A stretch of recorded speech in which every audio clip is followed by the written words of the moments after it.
Bonjour, chers frères et sœurs, et bon dimanche à tous et à toutes.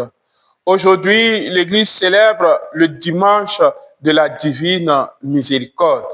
Et ce dimanche de la divine miséricorde trouve son fondement dans le pouvoir que offre Jésus à ses apôtres dans la part de l'Évangile. Tous ceux à qui vous pardonnez leurs péchés seront pardonnés. Tous ceux à qui vous retenez leurs péchés seront retenus.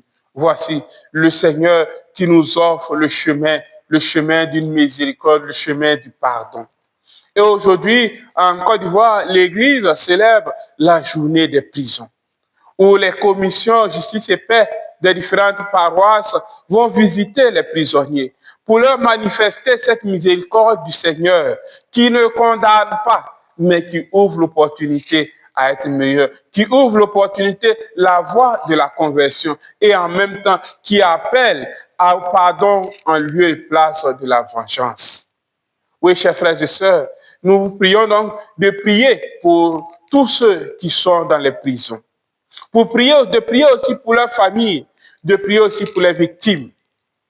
Oui, chers frères et sœurs, les textes d'aujourd'hui parlent également de la communauté comme lieu de témoignage de la foi.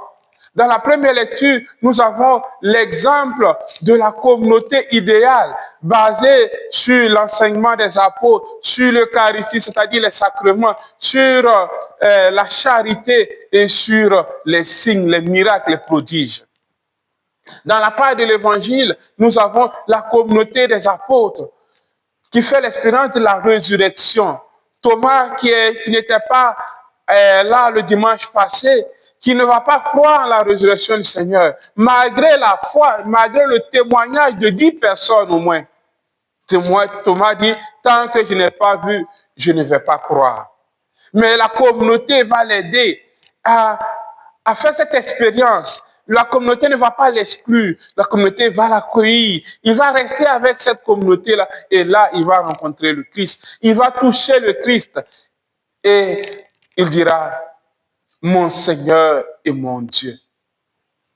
Thomas va donc au-delà de croire que Jésus a ressuscité. Il affirme, il professe que Jésus est le Dieu vivant, mon Seigneur et mon Dieu.